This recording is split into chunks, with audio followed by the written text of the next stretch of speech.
The ground shook like a living beast roaring beneath his feet, glass shattering, car alarms blaring, and terrified screams echoing through the air. Daniel's heart pounded so hard it drowned out everything else. One moment he was buttoning his only formal shirt, nervously rehearsing interview lines in front of the mirror, and the next, he was diving under the kitchen table with his 10-year-old daughter, Lily, shielding her trembling body with his own. This was supposed to be their day, the day everything changed for the better. But fate had other plans. Before we go further, if stories of courage, fate, and hope touch your heart, make sure to like this video, subscribe to Soul Spark, and share your thoughts in the comments. Your support helps us bring more powerful, true-to-life stories to light. Daniel was a single father who had spent the last 3 years clawing his way out of the wreckage left behind by his wife's sudden passing. Life had not been kind. He juggled 2 part-time jobs, late-night shifts, and endless bills just to keep food on the table. But through it all, Lily's smile was his compass.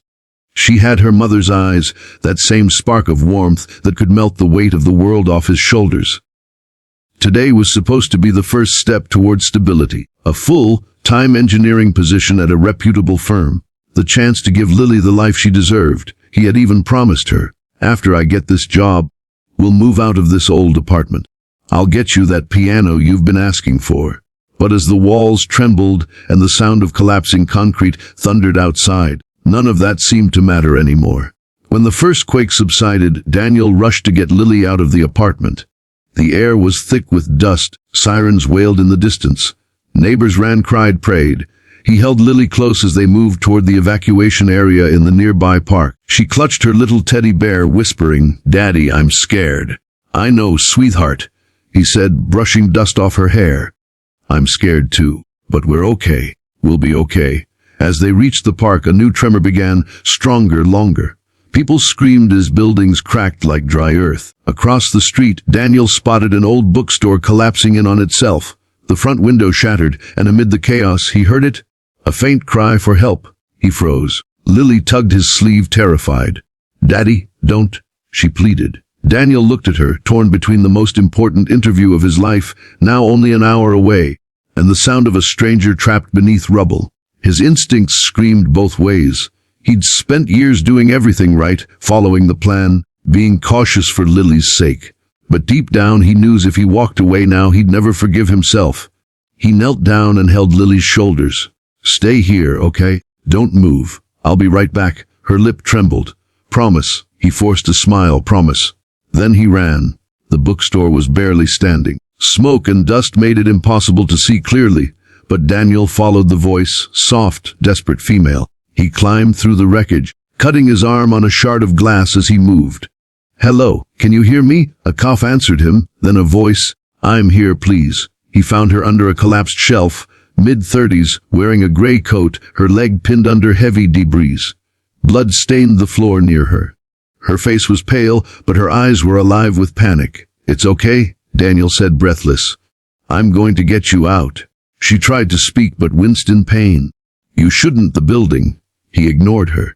Piece by piece, he lifted and dragged away the debris, his muscles screaming with exhaustion. Every minute felt like an hour. Dust burned his lungs. The ceiling above groaned ominously. Finally he managed to lift the last beam pinning her leg. He grabbed her under the arms and pulled her free just as another violent aftershock hit. The floor shifted. Part of the ceiling collapsed where she had just been lying. They stumbled out into the street, coughing and gasping for air. When they finally reached the open road, Daniel looked down. Her leg was badly injured, likely fractured. "We need to get you to the hospital," he said. But when he reached for his phone, he realized it was crushed in the fall. The entire city seemed paralyzed. Ambulances were scarce. He ended up carrying her in his arms, step by step through chaos. By the time they reached the field hospital, sweat soaked his shirt and his hands were shaking. As paramedics rushed to take her, Daniel's vision blurred. Only then did he remember the interview.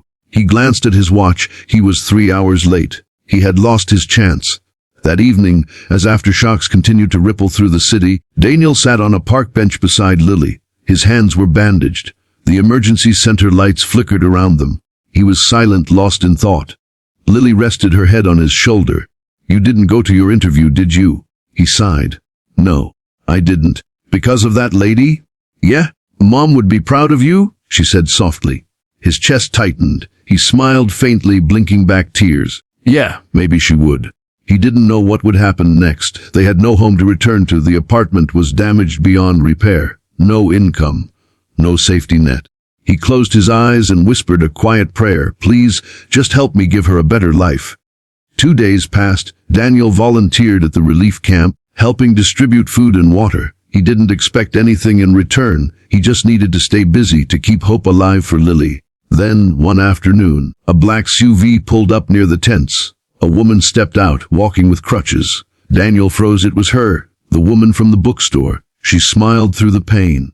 You're a hard man to find, she said. They told me you were helping here. He stood awkwardly. How's your leg? Better. Thanks to you. She looked around, then back at him. You saved my life. I didn't even get to tell you my name. I'm Emily Carter. He nodded politely. Daniel. And this is Lily. Lily gave a shy wave. Emily smiled warmly at the girl, then turned serious. Daniel, do you know who I am? He shook his head. I'm the director of a non-profit engineering firm that's been contracted to rebuild parts of the city after the quake. She paused, her eyes softening. And we're looking for someone with experience, someone like you. Daniel blinked. Wait, you're offering me a job? Not just any job, Emily said. A senior engineer position. Full-time, benefits, housing allowance. I looked at your RA Summe in your wallet. Hope you don't mind, she smiled gently. We were supposed to interview candidates that same day. But after what you did, I think I found exactly who I'm looking for. For a moment, Daniel couldn't speak. His throat tightened as tears welled in his eyes. Lily looked up at him, grinning. Daddy, you got the job. He laughed. A broken, disbelieving laugh. I guess I did. Weeks later, Daniel and Lily moved into a modest but beautiful home provided by the firm. Lily finally got her piano. Daniel spent his days helping rebuild the very city that had nearly taken everything from them. And every evening, when he returned home, he'd sit beside Lily as she practiced, her fingers filling the room with music that reminded him that miracles didn't always come wrapped in certainty. Sometimes, they arrived after everything fell apart. Before we wrap up, if this story touched your heart, please like, comment, and subscribe to Soul Spark. Your support helps us continue sharing powerful stories of resilience, kindness, and second chances. Months later, Daniel attended a memorial ceremony for the earthquake victims. As he stood beside Emily, looking over the city skyline reborn from rubble, she whispered, You know, Daniel, that day, you didn't just save me. You saved a part of yourself too. He smiled quietly, looking at the horizon glowing orange under the setting sun. Maybe. But I think it was Lily who saved me first. Emily looked at the little girl playing nearby, her laughter echoing through the park. She's lucky to have you. Daniel's eyes glistened. No, he said softly. I'm lucky to have her. As the wind carried the scent of dust and new life through the air, Daniel finally understood sometimes, losing what you thought you needed most is what makes room for what you truly deserve. And in that quiet, golden hour, he knew he had found both purpose and peace again.